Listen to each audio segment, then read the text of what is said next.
La visión de seguridad de nuestro país es una visión integral que sitúa al ser humano como eje central basado en el respeto a sus derechos y garantías. Así lo dice nuestra Constitución en el artículo 3, numeral 8, donde el Estado tiene que garantizar a sus habitantes el derecho a una cultura de paz, a la seguridad integral y a vivir en una sociedad democrática y libre de corrupción. En este contexto, el Estado ecuatoriano ha implementado políticas, estrategias y acciones que permiten concretar este mandato constitucional. Nuestra Policía Nacional, por ejemplo, tuvo un cambio radical en su visión de pasar a ser una policía de concepción militarizada a una policía comunitaria, profesional, equipada y de permanente interacción con la ciudadanía en las circunscripciones territoriales, siempre en el marco de la protección interna y mantenimiento del orden público, respetuosa con los derechos humanos en apego al irrestricto ordenamiento jurídico de nuestro país. Esto ha dado como resultado que en la última década tengamos una reducción drástica de delitos, que particularmente me permito citar los delitos como violación, trata de personas, los homicidios y asesinatos.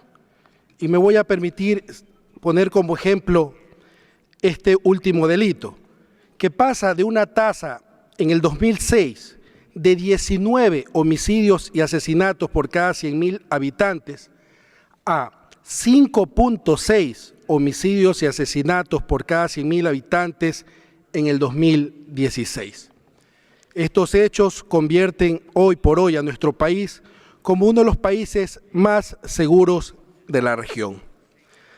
Asimismo, me permito aclarar ante ciertas precisiones que se dieron en este foro, que nuestro país, el Ecuador, es un país con una política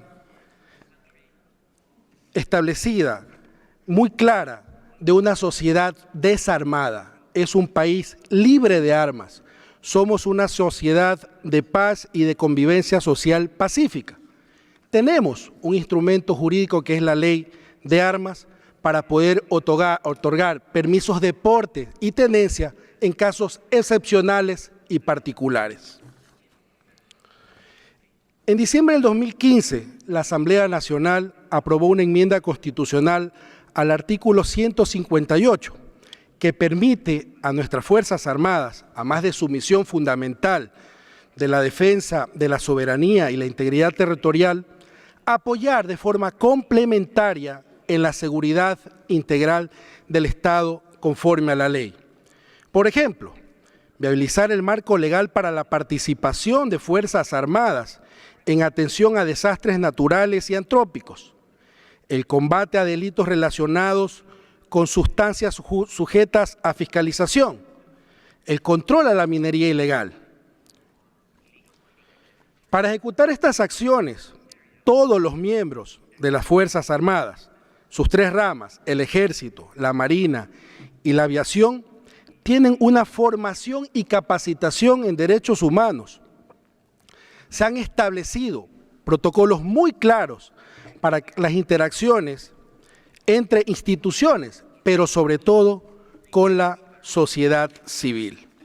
Asimismo, quiero precisar que hasta el momento no se han presentado ningún caso, repito, no se ha presentado ningún caso de exceso en la aplicación progresiva de la fuerza por parte de la fuerza pública, es decir, por parte de Fuerzas Armadas y Policía Nacional.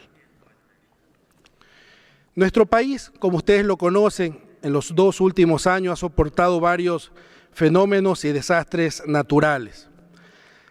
Hemos tenido que nos han obligado a activar instrumentos constitucionales y legales, como son los estados de excepción o los estados de emergencia.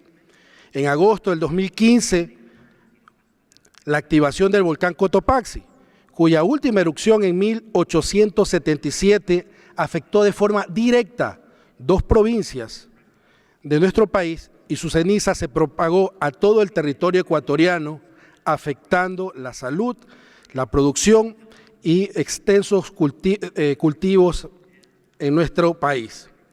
Con los informes técnicos del Instituto Geofísico y de la Secretaría de Riesgos, era necesario establecer estados de excepción o de emergencia que permitan tomar todas las medidas para proteger los derechos y garantías de la población ante una eventual erupción. Asimismo, el 16 de abril del 2016, las provincias de Manabí y Esmeraldas, en la costa ecuatoriana, fueron gravemente afectadas por un terremoto que cobró la vida de 671 personas. Hubo más de 4.800 personas heridas, miles de damnificados y más de 3.200 millones de dólares en pérdidas. Cabe indicar que hasta la presente fecha, hasta hoy en la mañana, tenemos más de 3.700 réplicas del terremoto.